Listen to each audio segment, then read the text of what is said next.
what we're going to cover today is the 4 personality types, how to recognize them, and then how to communicate with them at a very high level.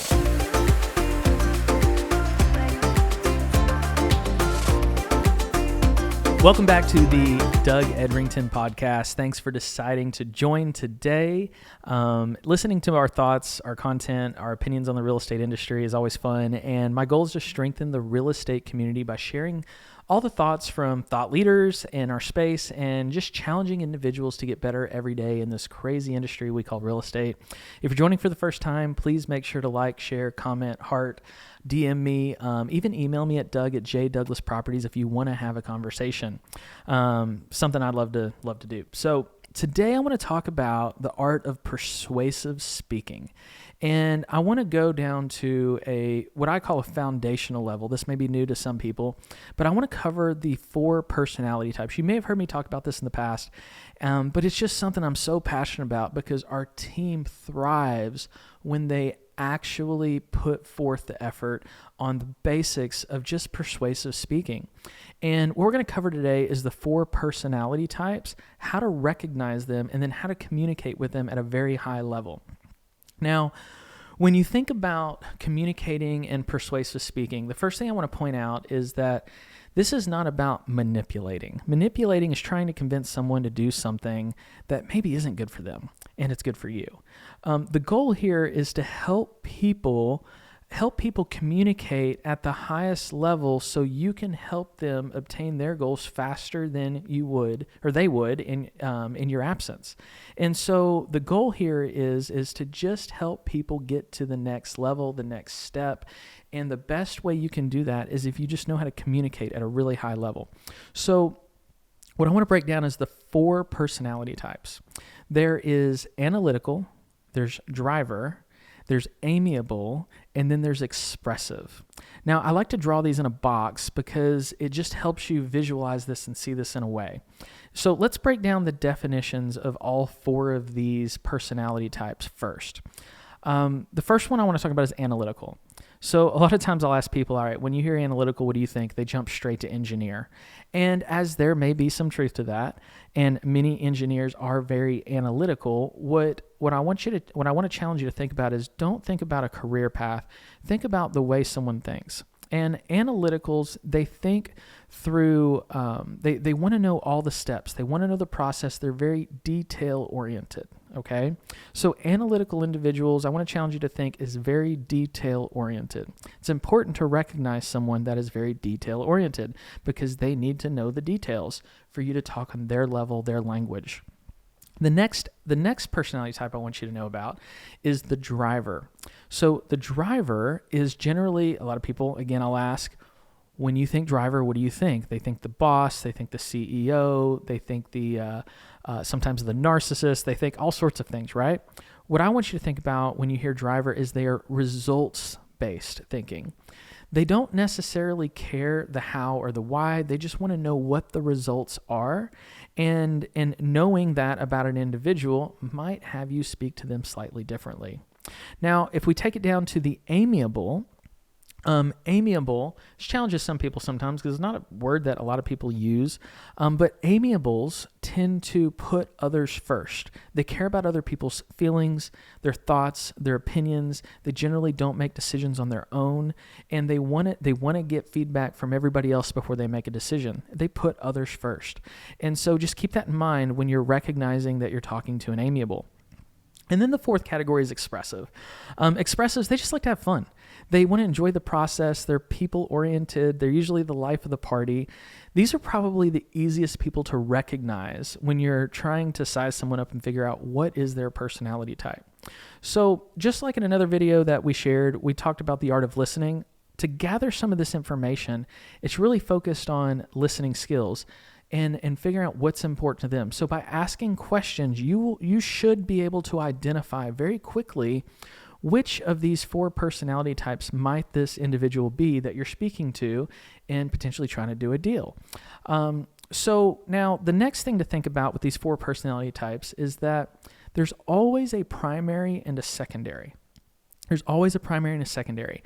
And when you look at these 4 personality types, they only go vertical or horizontally. They don't go at a diagonal.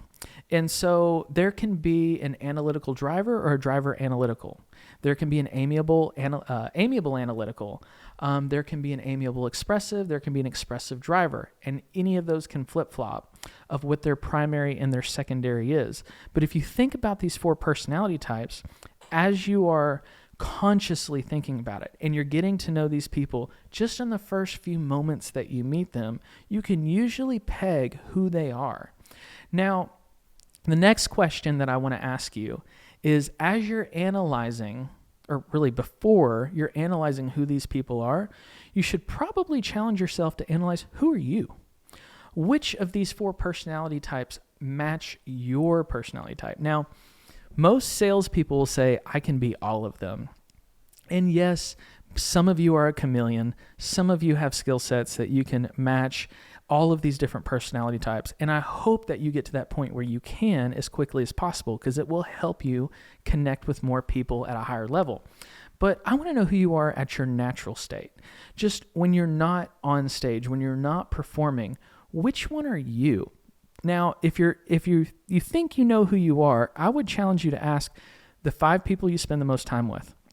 Explain this to them. Maybe share the video with them and say, who am I? Who do you think I am? Because a lot of times you think you are who you want to be, but you're not necessarily labeling yourself as who you really are. So I would ask the 5 people you spend the most time with and see who they think you are before you make up that decision. Now, for me, a lot of people say that I am a driver analytical. I like to think of myself as a driver expressive. Sometimes it's hard to peg and hard to figure out. But I'm confident that I am more of a driver expressive than I am a driver analytical. Now, with each one of these combos that you can have, there's a tactic, and I'll share mine too, but there's a tactic on how these people best communicate. And as you recognize the tactics that you can use to best communicate with these individuals, you can get on their wavelength, you can help them reach their goals faster, and sometimes it's just easier. So let's start out with the top. You've got the driver analyticals or the analytical drivers. The thing I want you to think about is, again, analytical is detail-oriented and drivers are results-based. They can be combined where they just have to know everything. We know some people out there like that. They just have to be in charge. They have to know every single step. And so what I want to challenge you on is think, when you're communicating with the driver analytical or the analytical driver, I want to challenge you to operate task-based, T-A-S-K, task-based, okay? So, for example, let's say you're wrapping up with a customer. You've met them at a house for the first time. You're showing them a home. And at that point, you've got to figure out what's the next step. I'm a big fan of with an analytical driver, giving homework and then letting them know what your homework is through the form of task. So you may tell this customer, okay, we've looked at this house, and the next step is you're going to speak to this lender. You and your wife are going to decide if you are cool with this location, and you are also going to figure out, decide if I'm going to come over and talk to you about selling your home, for example. Okay, just simple task. I want to give them homework because they're task based. They're oriented that way. Now, at the same time, I've given them homework. I also need to repeat the order back, just like at a restaurant. An analytical driver will absolutely go nuts if there's that server that's trying to show off and memorize the entire table's order. Nope, they don't like that. They want to hear the order repeated back to them because they want to know what's going to happen. Same thing for you. You should repeat the order back. So, Mr. or Mrs. Buyer, you're going to do this, this, and this. Here's what I'm promising I'm going to do between now and when we meet again.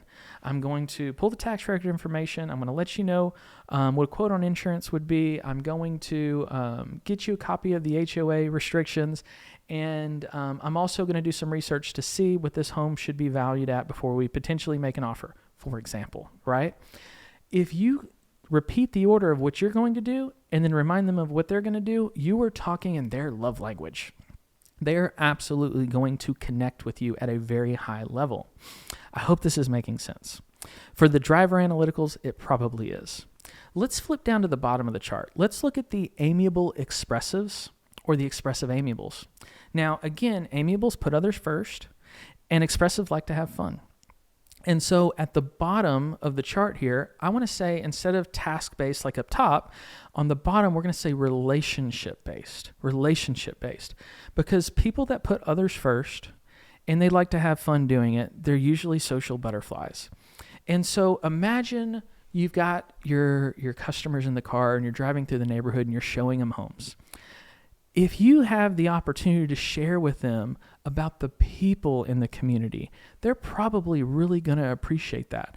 Let's say, like here in Chattanooga, we deal with a lot of people moving from out of town. This just happens to be one of those cities that a lot of people move to for affordability, for quality of life, on and on and on. So as I've got this customer or this couple in my car and I'm taking them down the neighborhood, if I know that the HOA president lives here and that's a great family where their kids are always outside, and you know, the best, if they've got pets, the best place to take your dog to is this doggy daycare, and this is the best vet, and this is the bank that you need to be banking at, and oh, these neighbors right here, they're really involved in this community, and so if that's of interest to you, this is someone you're going to want to get to know. Those amiable expressives are going to want to know about what relationships can they form. How can they bond with the community? So that's just an example that you could use on how you're going to communicate at a high level and connect with them, because they're looking for connectors in their lives. That's just their personality type. So we talked about the analytical driver. We've talked about the amiable expressive. And again, they can flip-flop, whichever's primary or secondary. Now let's look at the left and the right here. So on the left side, we have the analytical amiable. Now, these are interesting folks. And by the way, there's no right or wrong, good or bad, ugly or not. Like, it's just what people are. It's how they were raised from childhood that created the makeup of them, okay? So the reason I kind of go into this one, because I'm on the opposite spectrum as a driver expressive, and usually opposites, they say opposites attract, but in this case, sometimes you can push them away when it comes to operating through sales. So the reason I want to slow down on this one is because the tactic is take things slow when you're dealing with that analytical amiable or amiable analytical. Take things slow. Because if you think about it, the analytical has to know all the details, and the amiable puts others first. They want other people's opinions. So imagine dealing with someone that has to know all the details, but also can't make a decision by themselves. These are the people that are going to tell you, I have to think about it. I have to talk to someone. I've got to pray about it. I need to bring someone else to come look at the house. I want to get my coworkers' opinions. I want to get my churchgoers' opinions. I want to have lots of discussions and gather all the details before I make a decision.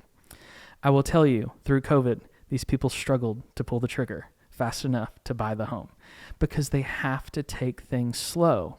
So what you need to do is you need to hold their hand and take them slowly through the process. Now, so when dealing with the analytical amiable, you have to recognize that they are going to think about it, want to talk to somebody, want to put some time. Sleep on it is a good thing that you're going to hear a lot, right? Let me sleep on it.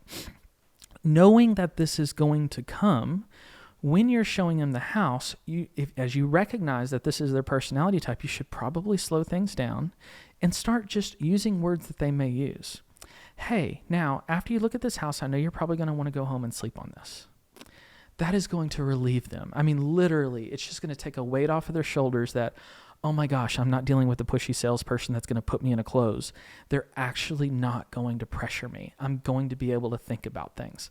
Go ahead and give them that opportunity. Drop those clues for them that we're not going to rush this process. You might even say, hey, after we look at this house, if you'd like, I'd be happy to sit down and explain a blank purchase and sales agreement so you understand when the time is right to make an offer. You know exactly what's going to happen because nobody likes surprises.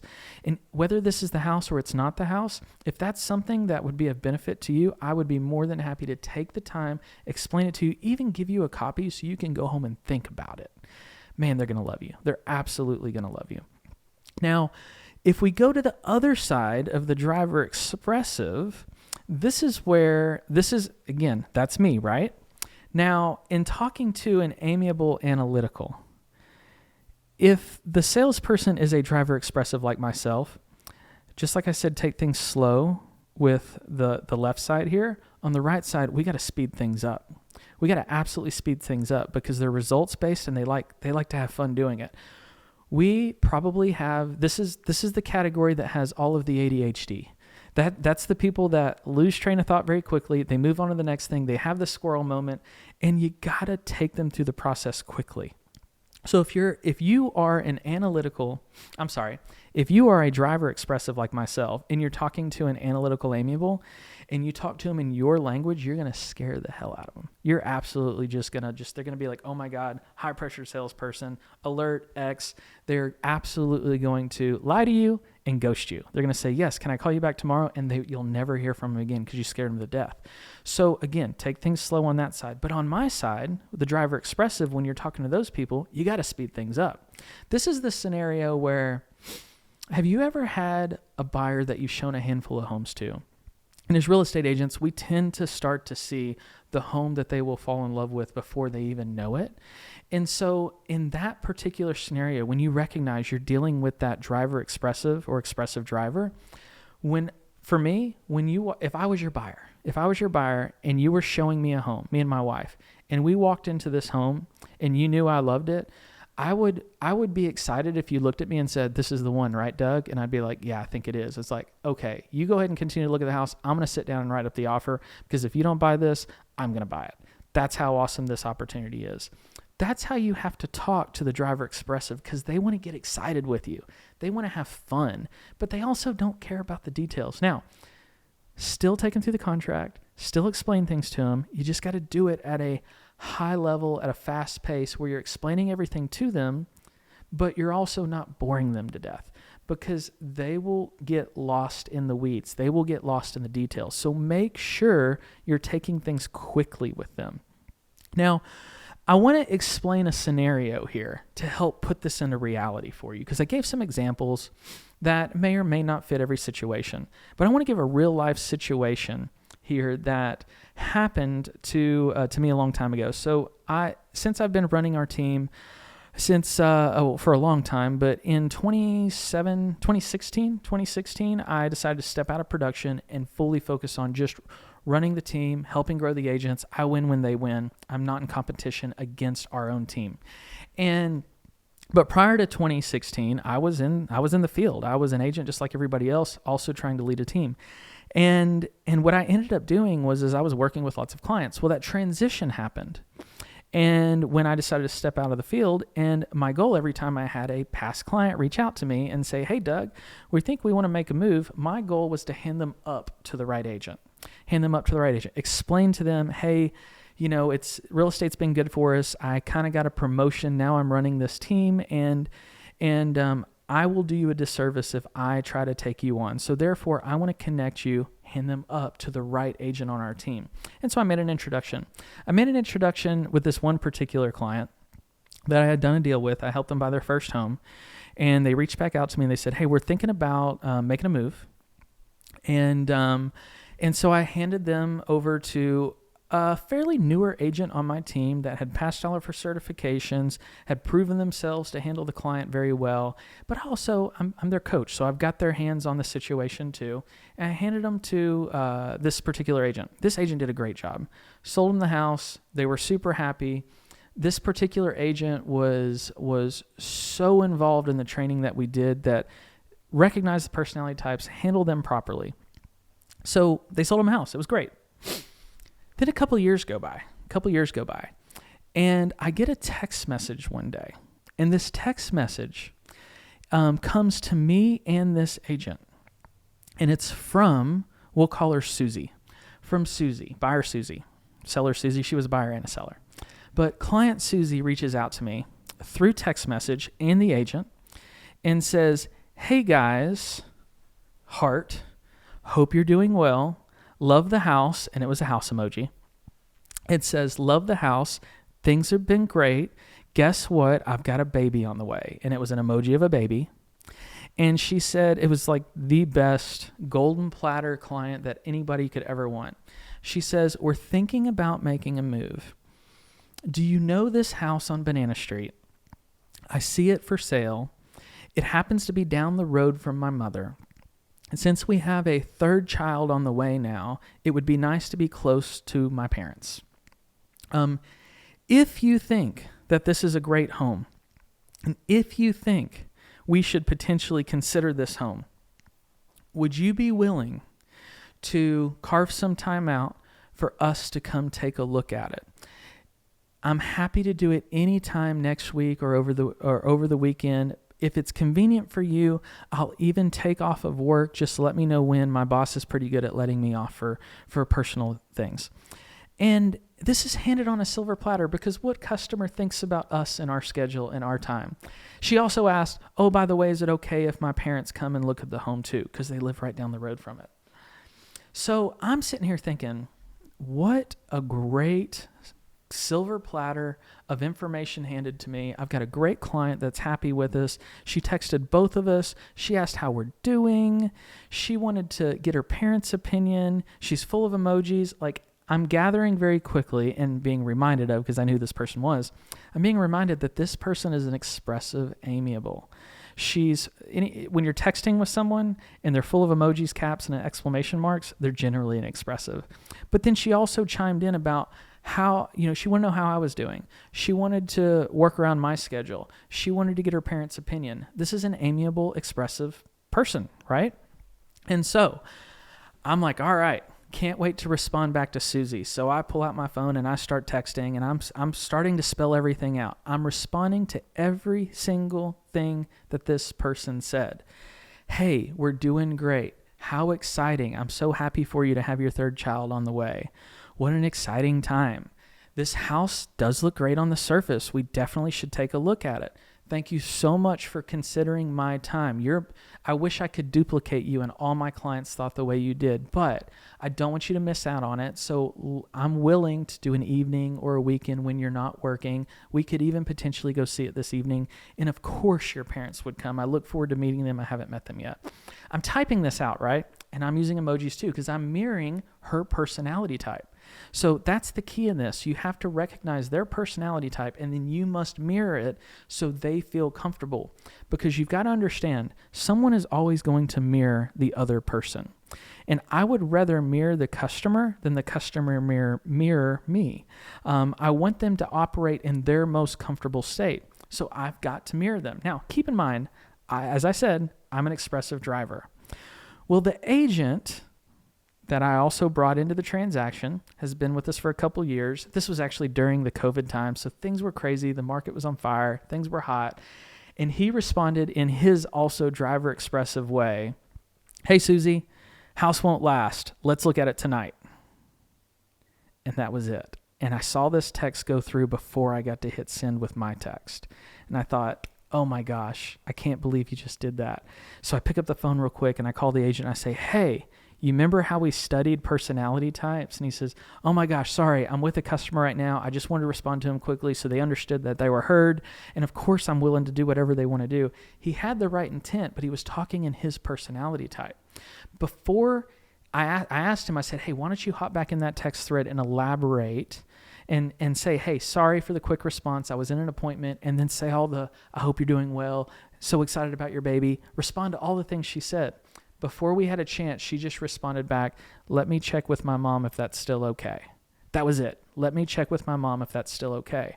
We made the customer mirror one of our agents, and we ended up reeling it back in. We got control of the situation, and we were able to help this person move. But in that moment, this amiable expressive, you got to know what was going through her head. Ooh, I bugged that agent. They're probably really busy. I don't know how serious I am. Oh my gosh, now I've bugged them. All that anxiety kicks in. And they start assuming the worst in the situation versus assuming the best in the situation. So I want to challenge you. If you scrolled through your text messages, has there ever been a time where someone reached out to you in a specific personality type that you can identify through just the text message, and you responded polar opposite, which happened to be your personality type? And then look how that text thread went after that. Think about how the follow-up went. Think about the progress you made with that customer. And then rewind and replay that whole situation back in your head and ask yourself, had I recognized their personality type, spoken their love language, and communicated with them at a level that they most appreciated, would I have reached the goal faster, or maybe even just reached the goal? Because sometimes these people will ghost us and we're like, why did the customer ghost us? Well, you kind of ran them off because you weren't talking to them in their love language. So this 4-step personality type is out there in so many different ways. I would challenge you to read on this, study on this. There's many different versions, but this is my version. And this is what we train, and this is what we teach, and this is how we help our customers get to the next level and help our agents reach their goals faster than they would without us. So I hope this is helpful. Thank you for watching and listening to the Doug Edrington Podcast.